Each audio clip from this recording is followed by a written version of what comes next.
Metrópolis con ustedes. Le prometimos la semana pasada la segunda parte y la paciencia del ingeniero Osiris de León, que esta vez va a continuar con Loma Miranda, con la sequía, y de alguna manera va a mencionar lo que significa para el planeta lo ocurrido en Nepal. Le comentaba al equipo en grande que me sorprendió de manera agradable, muy agradable, que en Puerto Plata nos siguen. No siempre, pero nos siguen. Y fue una experiencia además muy agradable la presentación de un libro en la sociedad Fe en el Porvenir. Una sociedad emblemática, una construcción victoriana emblemática. Allí presentamos lo que vieron las casas victorianas, una actividad de verdad entrañable. Esa es la fe. Bueno, tú como arquitecto, Luis, y Rubén como trotamundos, recuerda ese edificio que está Correcto. muy bien conservado. No todas las casas definitivamente están bien conservadas, pero las inmediaciones del parque sí. Puerto Plata está en un momento de renacimiento. Ese es el parque central, se llama Plaza Independencia ahora todo eso. Y el maestro Solano dice algo que me parece muy interesante. Lo que ocurre en Puerto Plata, hay algo, y lo señala así, que no quiere que se sepa. Y es muy fácil, hay una competencia turística y de alguna manera el ingeniero Osiris de León sabe de eso, que está aquí Bueno, ya con nosotros. habrá un remozamiento, pero indudablemente la novia del Atlántico está vestida para la fiesta. Definitivamente. Nuevamente. Está en eso. Ejerciendo su encanto. Yo pero hay recomiendo, dificultades con la difusión. El maestro Solano, por ejemplo, se queja, y creo que lo voy a tratar en próximas columnas, que nada de lo ocurrido durante las fiestas patronales en Puerto Plata se difundió. correcto. Y es cierto. Entonces, de nuevo, gracias a esa comunidad tan querida, con tantos recuerdos, por la acogida, y le prometí un viaje de todo el equipo por allá. Y vamos bueno, Osiris de León también irá. Este es el mes de la entrega de los testimonios, el Manuel Rueda Testimonios. Este compendio se presentó antes de la Feria del Libro, pero ahora es que ya está circulando. Es un libro entrañable de testimonios de las personas que de alguna manera tuvieron contacto con ese, quizás uno de los más completos intelectuales dominicanos, un erudito como Manuel Rueda. Un hombre de acción también, de obra, de ejecución, ¿no? Impresionante. Tanto en el teatro como en la poesía, en la narrativa, en el periodismo. Como Yo editor. decía, y está escrito, y eso tú lo sabes, Rubén, muy bien, cómo ahora la literatura urgente y la caligrafía de pocos párrafos ignora una historia como la de Manuel Rueda, Totalmente. que además músico, autor de teatro, de poesía, de novela, de cuentos. Gestor cultural, editor de uno de los más completos y emblemáticos suplementos culturales Isla Abierta. Un hombre de quehacer, mentor de generaciones del periodismo cultural. Y otro testimonios, así dicho es correcto, otro testimonios fue el que se presentó esta semana en el auditorio Juan Bosch de la Biblioteca Pedro Enríquez Ureña. El entrañable Miguel Coco. Aquello fue una reunión realmente de amigos, de amigas, de familia, emocionante desde el principio hasta el final, y como dijo Minerva González, su compañera de toda la vida, ella no iba a decirle los cargos y las investiduras a las personalidades presentes, porque se resumía en amigos de Miguel Coco. César Pina Toribio, consultor jurídico del Poder Ejecutivo, habló de una manera, bueno, entrañable como es César. También Roberto Casá, con esa solemnidad y esa certeza con la que él construye las palabras. Y Luis Gómez, que fue el ideólogo de estos testimonios sobre Miguel Coco. Señores, hay una noticia que no podemos eludir, y qué bueno que tengamos a don Luis aquí, Rubén, es lo que ha pasado con el Darío Contreras. Totalmente. No entiendo por qué ha pasado eso. ¿Usted quiere saber algo? Jordi Masalles tuvo una participación estelar en el Matutino Alternativo y él insiste, y qué bueno que estés aquí, reitero, que una cosa es el diseño y otra cosa la construcción. Adelante el experto. Mire, primero creo que hubo improvisaciones desde el inicio del diagnóstico de las condiciones en que se encontraba la edificación. O sea, antes de iniciar un diseño, se tiene que tener una evaluación de la construcción que usted pretende intervenir. ¿Y por qué digo esto? Ellos mismos lo reconocen, porque dijeron que luego de estar haciendo la ampliación y remodelación, encontraron que hubo que intervenir y demoler todas las estructuras viejas porque no eran suficientes. Eso tenía que saberse desde el principio. Y que esas fueron las razones por las cuales un proyecto de más de 800 y tantos millones llegó a 1.500 millones.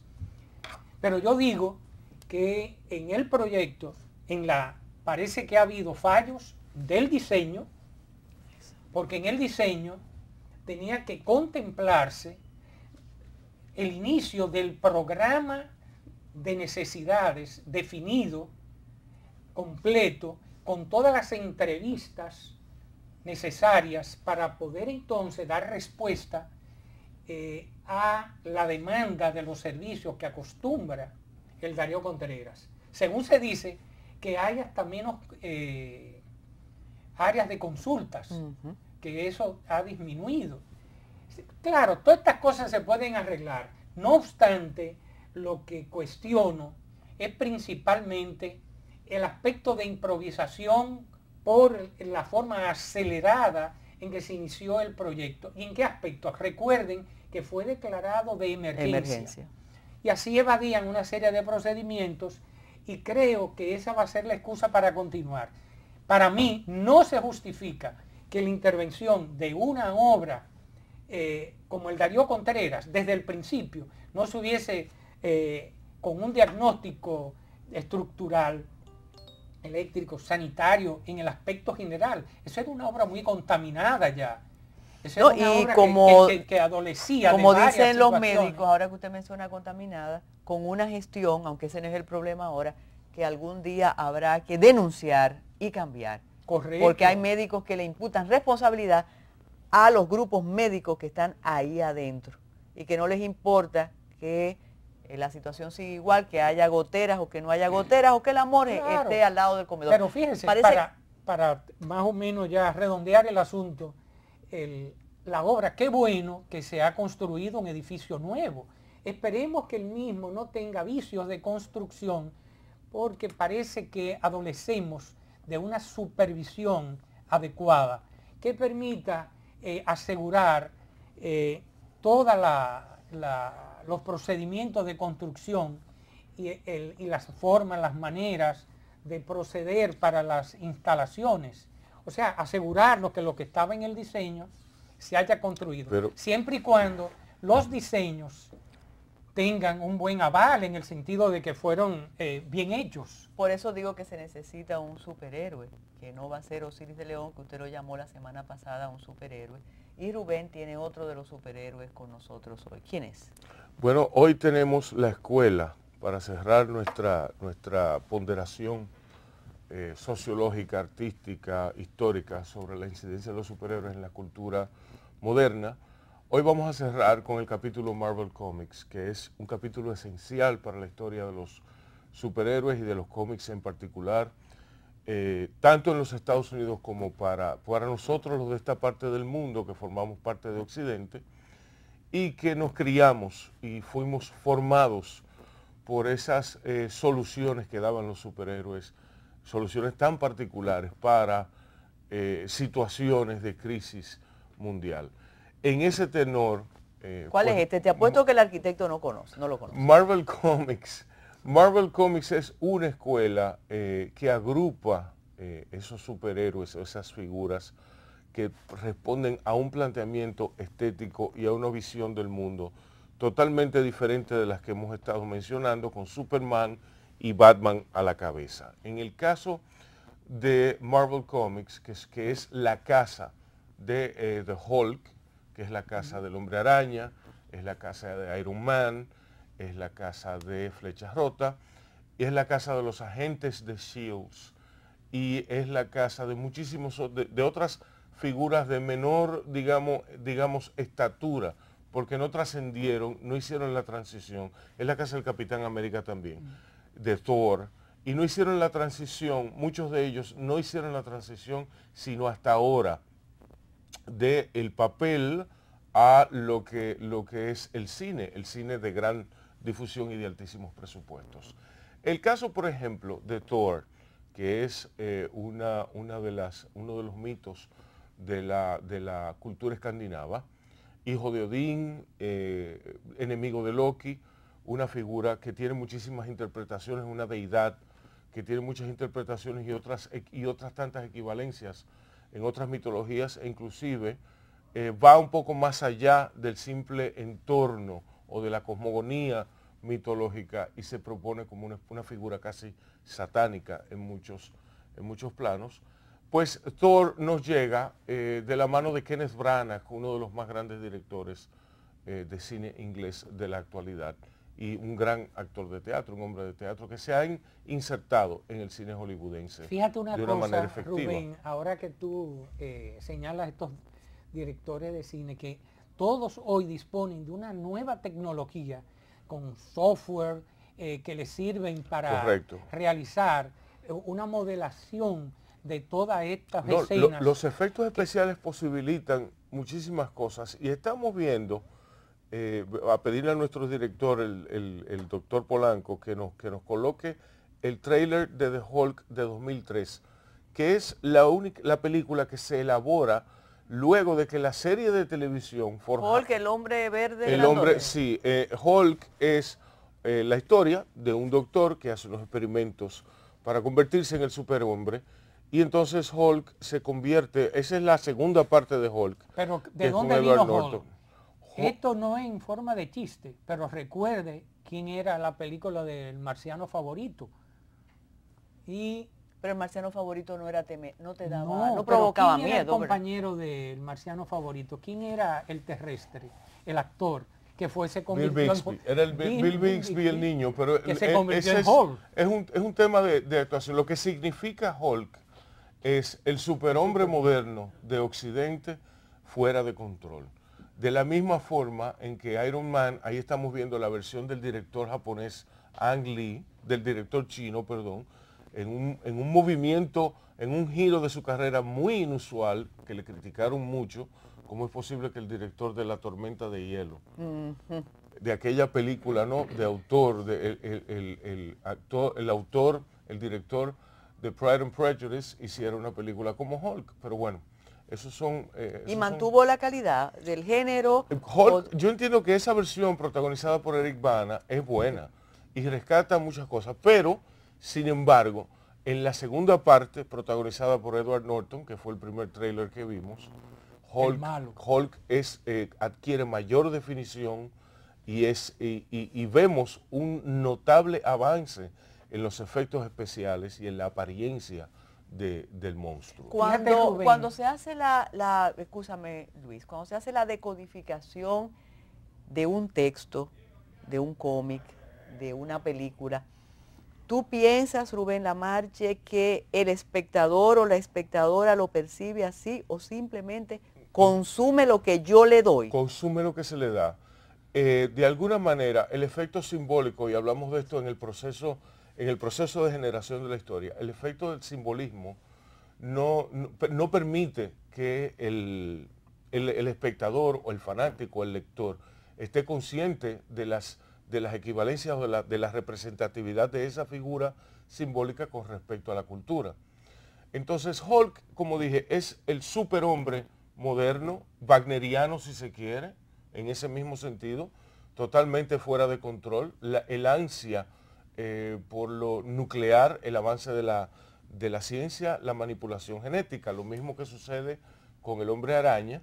Inclusive vemos que estamos frente a héroes que no son héroes que sean héroes de la oscuridad, como Batman, que es un héroe que sale que tiene su origen en Alemania, con el expresionismo alemán, como lo dijimos en la entrega anterior, sino que estos son héroes más modernos, son héroes puramente americanos. Inclusive Hulk estadounidenses. es un héroe que no quiere ser, es el epítome del héroe reluctante de Joseph Campbell, porque él no quiere ser como él es, él quiere encontrar una solución para su problema, y cuando él se incomoda, cuando él da paso a la ira, es cuando todo se sale de control. Él vive en ese dilema constante. Mira, contrario, perdón, a Iron Man, que es el representante de la gran América corporativa de la posguerra, que se gira en términos de lo que él hace contra su propia corporación.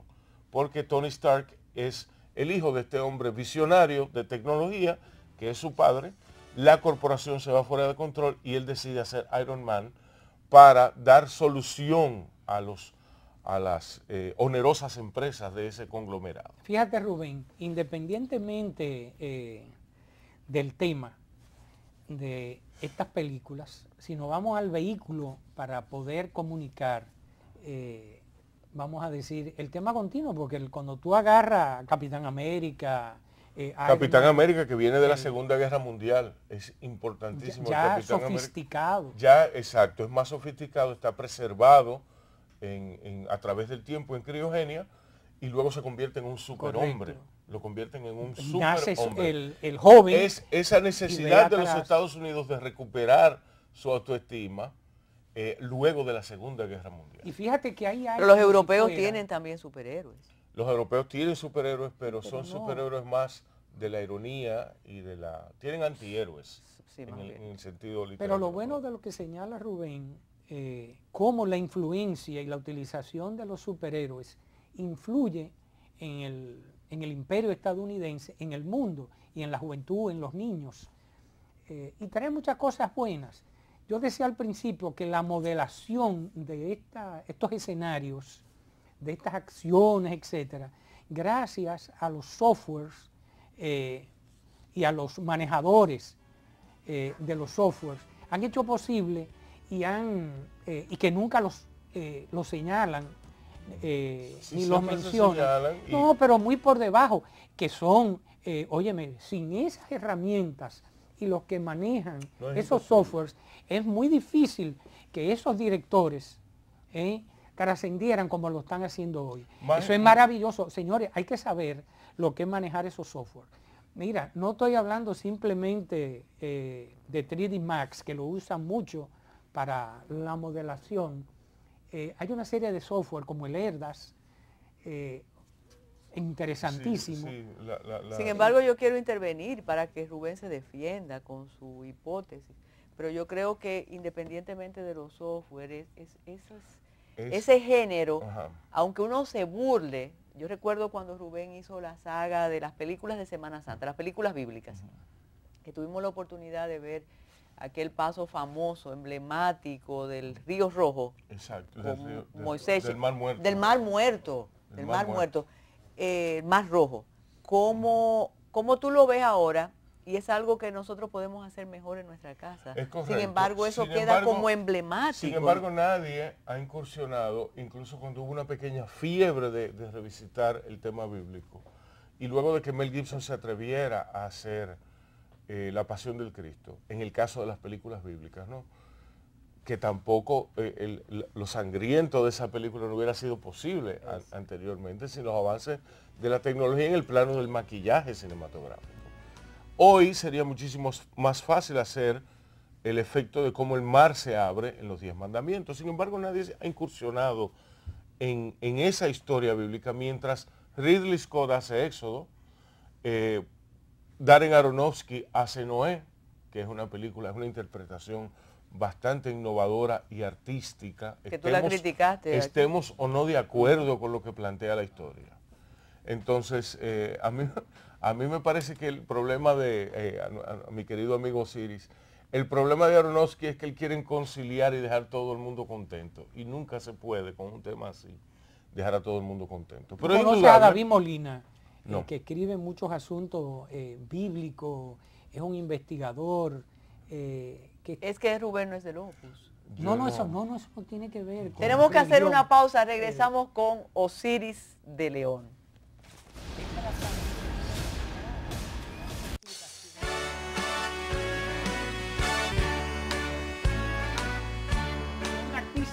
Yo creo que queda pendiente la discusión entre Rubén Lamarche y el arquitecto Luis Guzmán a propósito de la tecnología y el cine.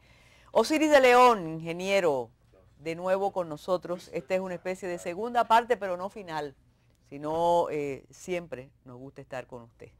Cuando hablamos de sequía, hablamos de incendio, usted hizo esa primera parte y explicó, también explicó el desmonte y muchas personas que lo vieron se quedaron como sorprendidos cuando usted decía, no, cuando una persona en lugar de pagar al chapeador deciden quemar. ¿Qué pasó ahora con Loma Miranda? Una loma muy querida para usted, sobre todo porque se atrevió a decir lo que no decía la mayoría, y ahí está eso. Fue a propósito, se provocó este desastre para que entraran los tractores, como dicen algunos, o las máquinas. ¿Qué pasó en Loma Miranda o qué está pasando en Loma Miranda? Mira, Carmen, el único dato que yo tengo respecto a lo que pasó en Loma de Miranda es lo que he visto a través de los medios de comunicación.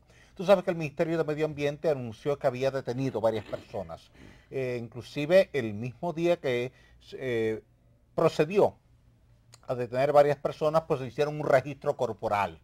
Y algunos de ellos le encontraron fósforos dentro de la ropa interior. Y eso fue dado a conocer por la policía y por el Ministerio de Medio Ambiente.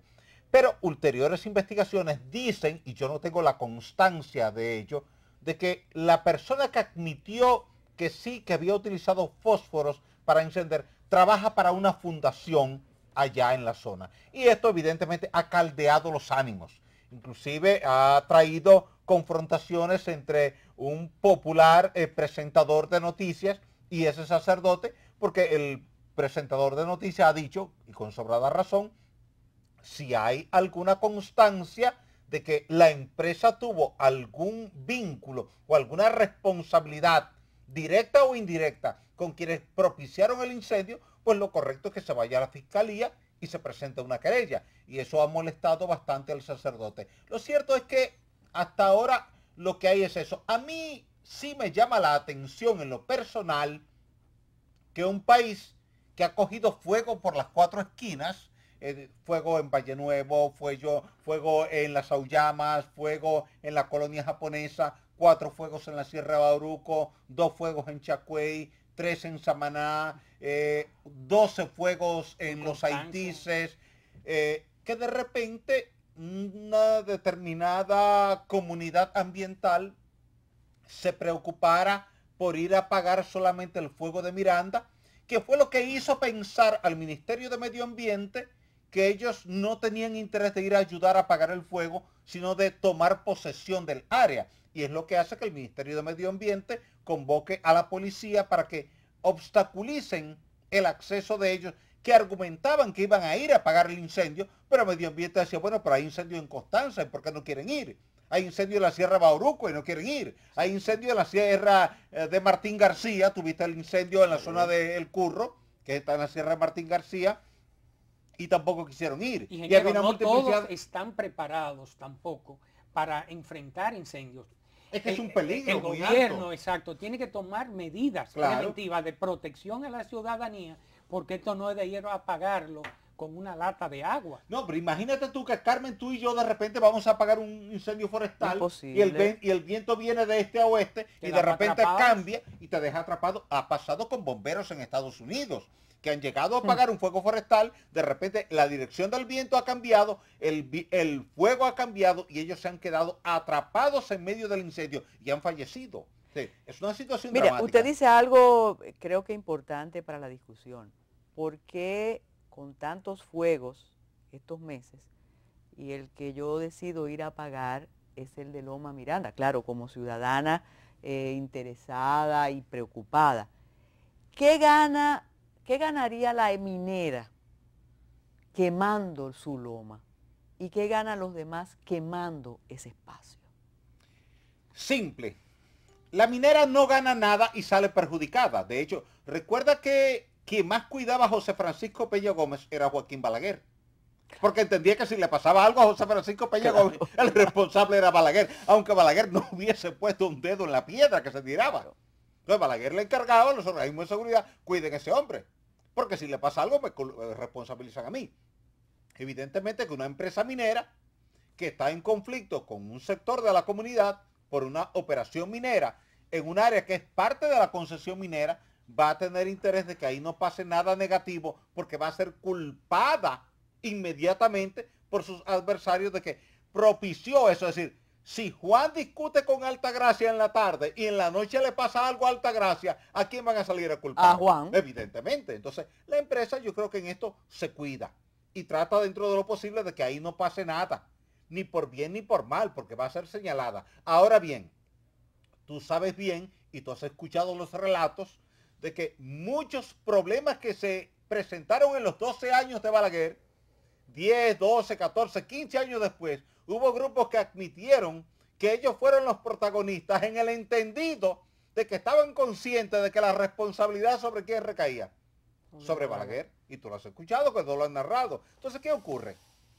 Que si tú como empresa estás en conflicto con un sector de una comunidad y alguien dice, bueno, pero no está de más que se deje caer algo ahí que pueda propiciar un incendio, porque a quien van a culpar va a ser a Carmen, que es la que está bajo el control y la administración de ese entorno. Yo creo que las cosas deben manejarse de otra manera. Ahora, Carmen. doctor, yo creo que al final del día, todo lo bueno y todo lo malo de un determinado sector va a repercutir positiva o negativamente sobre la sociedad en su conjunto. Por eso me llamó la atención lo que decía el expresidente Piñeira.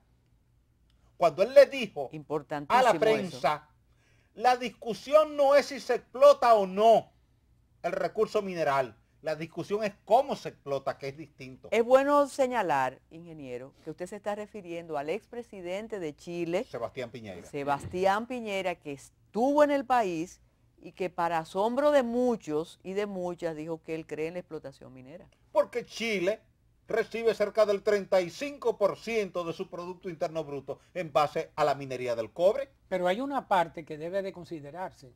Yo estoy con una explotación minera racional, bien hecha, con todos los procedimientos. Eso es correcto. Pero también quiero y exijo que los gobiernos, los dineros producto de esa explotación del Estado, vayan a la comunidad. Vayan a la comunidad. Eso fue lo que planteó Sebastián Piñera. Y no se malgasten. Sebastián Piñera fue claro en eso, fue enfático cuando lo dijo, y creo que en eso Carmen, tú y yo y todo el pueblo dominicano debe estar consciente. Número uno, que haya un buen contrato.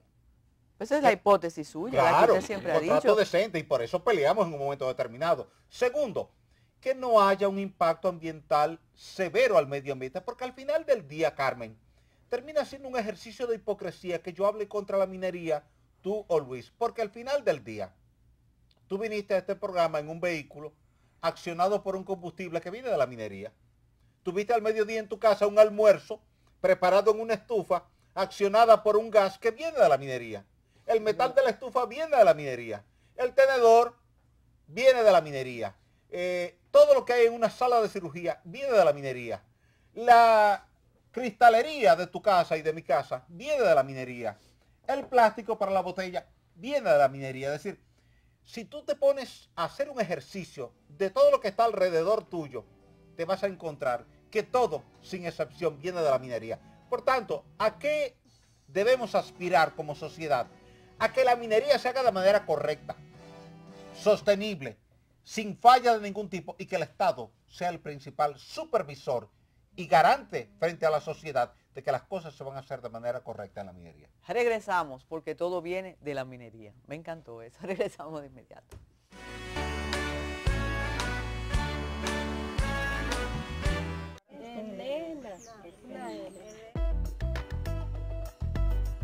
Te voy a contar una pequeña situación que me pasó. Yo estaba en el banco, estaba haciendo la fila. Me llama un señor, adulto ya, como de algunos 60 años, y me dice, ¿tú me puedes servir de firmara? Y dice la muchacha del banco, no, ella no le puede firmar, pero para él cobrar tenía que firmar. Digo yo, ok, digo yo, ¿usted no sabe firmar? Dice, no sé leer ni escribir. Entonces, eso a mí me entristeció un poco. Digo yo, wow, no poder cobrar porque no sabe firmar, no sabe leer. Pero ya esto cambió en República Dominicana. Con la implementación del Plan Nacional de Alfabetización Quisqueya Aprende Contigo, más de 860,000 personas han sido registradas, superando la meta. De este proyecto de Quisqueya Aprende Contigo, a mí me motivó mucho. Dije yo, wow, pero mira qué bien. Busqué el formulario, me empecé a inscribir gente que no saben leer y escribir. Entregué la lista de personas que yo tenía. Monteplata es una de las provincias líderes con un 139% de personas incorporadas en núcleos de aprendizaje. Bueno, me sentía la cabeza más cosas, más ruda, porque no sabía yo nada de números ni de nada, pero ahora me siento más mejor, que a cualquiera le debo algo así. Ella según comenzó a dar clases, me sacan a camino, porque yo era una huérfana. Ya yo he tenido 2 etapas, 2 grupos diferentes. Yo me puse ahí a aprender, entonces ya yo lo sé firmar mi nombre. Hice todo lo posible. Mi comadre que está por ahí, mamín, esa no sabía nada. Y con ella aprendimos. Y le doy muchas gracias a ella. Yo me siento muy orgullosa. Y más orgullosa me siento porque yo soy una de las que estoy colaborando a que nuestro país avance. Con Quisqueya Aprende Contigo logramos la meta de una República Dominicana libre de analfabetismo. Cuando hablábamos de todos estos desastres, de todo el incendio, nos preguntan, pero eso tiene que ver con la sequía. Fue la primera parte, todo esto es parte de la sequía. Claro. Mira, Osiris, ya se ha hecho algo... Porque ese campesino se acostumbró a que la lluvia le apagaba el fuego. Como no hay sequía, ahora el fuego se sale de control. ¿Seguirán los fuegos? Sí, van a seguir. Fíjate que el fin de semana tú pasado... tú no nos quieres engañar y decir que no. Yo lo vi lo del fin de semana. Tú señalaste que esta semana ha 7,000 llovido incendios en los últimos 50 años.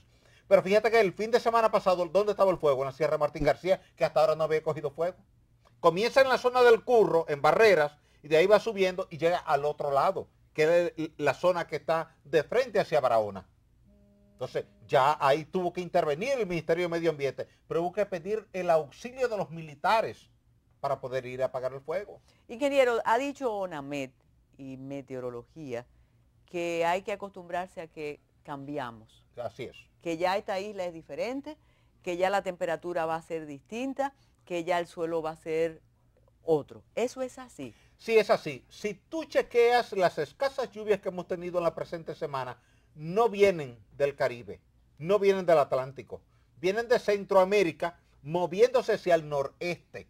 ¿Qué quiere decir eso? Que estamos teniendo un fenómeno convectivo ocasional, regional, que no responde a la dinámica convectiva tradicional que se forma al oeste de las islas de Cabo Verde. Los vientos del Atlántico lo mueven hacia el oeste, entran al Caribe y llegan a nosotros. Si tú observas una imagen satelital, te vas a dar cuenta que las lluvias que hemos tenido en la presente semana vienen de suroeste hacia noreste, desplazándose desde Centroamérica hacia el Atlántico Norte. ¿Y qué debemos hacer? No podemos prepararnos para ese cambio. ¿Cómo nos preparamos? Alguien dice que hasta se va a afectar la actividad turística. Sí, puede afectarse porque cuando tú tienes una disminución en los volúmenes de lluvia, entonces tú tienes menos agua en los embalses.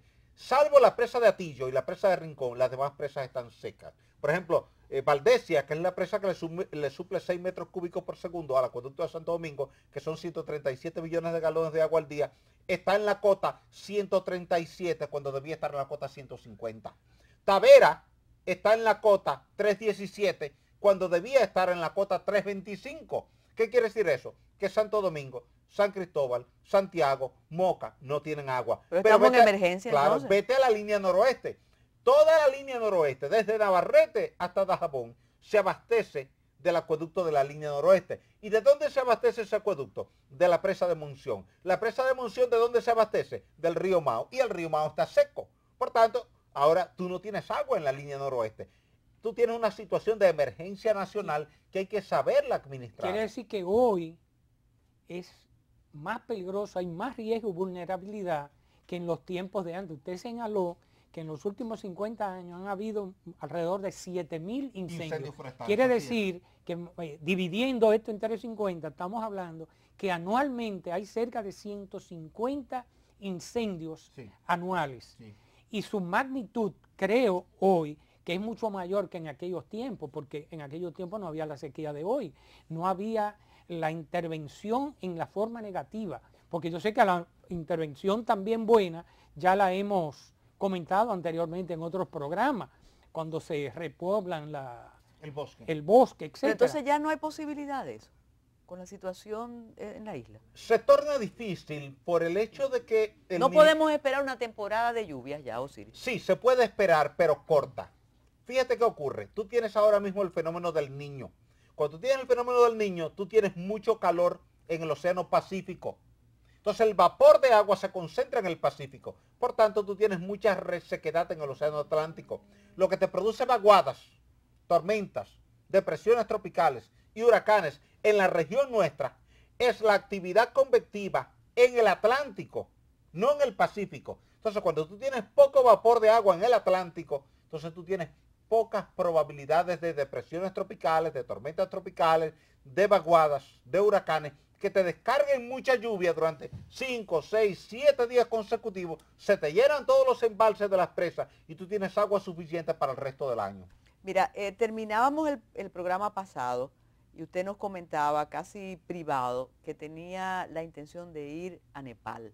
Sí. Casualmente hoy conversaba con una persona que tiene su compañero allá. Esa tragedia de Nepal es parte también del reordenamiento del planeta. No necesariamente, porque hemos tenido otras tragedias sísmicas en Nepal.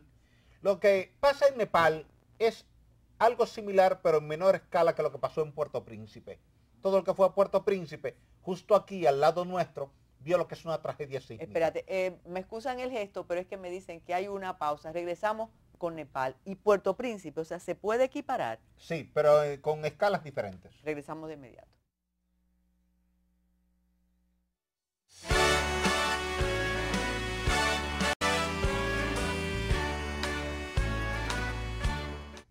Sí, y le decía a ustedes que conozco una persona que sí ha estado en Nepal por razones de trabajo de organismos internacionales y la situación es peor de lo que vemos. Qué cosa tan terrible. Y te preguntaba, Osiris, si eso es parte del reordenamiento del planeta general.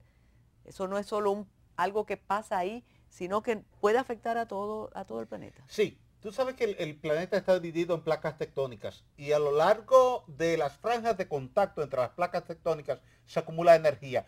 Eso que tuviste que pasó en Haití en el 2010, que acaba de pasar en Nepal ahora, también va a pasar en un momento en República Dominicana. ¿Por qué? Porque ya ha ocurrido 8 veces en la República Dominicana. Tú eres una persona que conoce a Puerto Plata mejor que Luis y que yo, porque tú eres de allí. Y tú viste lo que pasó en Puerto Plata el 22 de septiembre del 2003, con un temblor de apenas 6.5, que no debió haber provocado daños en Puerto Plata. Sin embargo, te aplastó escuelas, te destruyó centros comerciales, te agrietó edificaciones y hubo un pánico. Por suerte fue en la madrugada y aquello no se convirtió en una catástrofe nacional. ¿Qué quiere decir esto? Que más temprano que tarde, tú vas a tener en la zona comprendida entre Puerto Plata y Nagua un evento sísmico que hubo uno en el 46. 4 de agosto del 46 de magnitud 8.1. Magnitud que cuando tú lo calculas en términos de la sacudida sísmica es 10 veces superior al de Haití. Pero cuando lo calculas en términos de la energía liberada, tú estás hablando de 1000 veces más energía que la que se liberó en Haití y que la que se liberó en Nepal. ¿De cuánto fue el de Haití? El de Haití fue de 7.0. El de Nepal fue de 7.8. El de Puerto Plata el de Nagua fue de 8.1. Que aquí ustedes discutían, y siempre vamos a recordar a Emilio José Brea, que había que decir que era un terremoto en la isla. Claro. No en Puerto Príncipe, claro, porque sino para en la fines isla. de la sismicidad, para fines de la geología, para fines de la geografía, la frontera no existe, porque es una línea imaginaria que hemos trazado tú, yo y unos cuantos ciudadanos. Pero en términos geológicos, el territorio es uno solo. O sea, no podemos decir Haití y República Dominicana en términos de sismicidad, en términos de geología, porque es un solo territorio. Así como el terremoto fue a 15 kilómetros al suroeste de Puerto Príncipe, justo al sur de Carrefour, pudo haber sido unos kilómetros al este y haber sido en Jimaní, haber sido en Duvergé, haber sido en Barahona, porque es la misma falla geológica que viene desde la zona de Jamaica, cruza el Canal de los Vientos, entra por la península sur de Haití, pasa al sur de Puerto Príncipe, al sur de Jimaní, al sur de Duvergé, al norte de Barahona, y ahí hace un giro y sigue entonces al sur de Asua, sur de Baní, sur de Santo Domingo y llega hasta el sur de Puerto Rico. ¿Existe algún lugar de la Tierra donde no pueda ocurrir jamás un terremoto? Muchos. Sí. Nunca has escuchado un terremoto en Río de Janeiro, ni lo vas a escuchar. ¿Por qué? Porque no está en zona de contacto de placas tectónicas. Nunca has escuchado un terremoto en la Florida, en Miami, ni lo vas a escuchar, porque no es zona de contacto. ¿Y cuando se altera alrededor? No importa. Porque, por ejemplo, en Estados Unidos los terremotos siempre van a ocurrir en la zona occidental, los grandes, y los menores en la zona central. En California tú puedes esperar un sismo, en Seattle tú puedes esperar un sismo, en Alaska, bueno, de hecho, el segundo sismo más importante del planeta ocurrió en Alaska.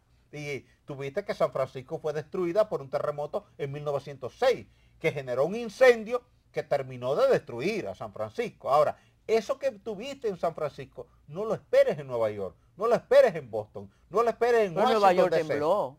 Sí, pero tú puedes esperar temblores de 4, 4.5, 4.8. ¿Por qué? Porque Nueva York y toda la costa este es la zona de contacto del antiguo continente Pangea, cuando Europa estaba conectada, pegada de América. Ahora, eso se separó. Al separarse, generó una zona de expansión, una zona de deriva, que es lo que ha formado el Océano Atlántico. El Océano Atlántico no existía en ese entonces. Ahora, como se alejó Europa hacia el este, ahora tú tienes ese océano, pero esta zona quedó lastimada y te va a producir siempre temblores de 3, 3.5, 4, pero nunca esperes en Nueva York un terremoto de magnitud 7, ni mucho menos de magnitud 8, pero sí lo puedes esperar en California, sí lo puedes esperar en Washington Estado, o lo puedes esperar en Seattle, ahí sí, o lo puedes esperar en la costa oeste de México. ¿Por qué la sismicidad tan alta en Chile, por ejemplo?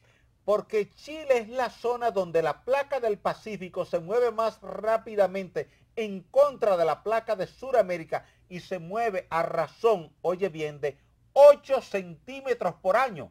Una velocidad que es 4 veces mayor que la velocidad a la que se mueve la placa donde tú, Luis, Rubén y yo vivimos, que es la placa del Caribe. Entonces, por eso allí se acumula 4 veces más energía. Al acumular 4 veces más energía, entonces cuando se libera esa energía, el evento sísmico termina siendo mucho mayor. Recuerda que el mayor sismo registrado instrumentalmente ocurrió en Valdivia en mayo de 1960, que generó un tsunami cuyas olas viajaron 12.000 kilómetros, llegaron a Japón y mataron 200 personas en Japón. ¿Por qué en Japón es tan alta también la sismicidad? Porque en Japón convergen 3 placas tectónicas distintas que están compitiendo por el mismo espacio. Se empujan, se apretujan, deforman la corteza terrestre y cada vez que rompe genera un desastre. Por eso Tokio está condenada a ser destruida en el futuro por un evento sísmico mayor. ¿Y cómo puede ser la vida cotidiana cuando uno escucha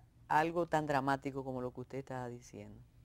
Me refiero en Sudamérica, en Japón, a la gente que vive en esos México lugares. también. Claro, México tiene una Federal. sismicidad enorme. Terrible. Lo vimos con el terremoto de septiembre de 1985. ¿Y no se supone entonces que ahí no debe vivirse?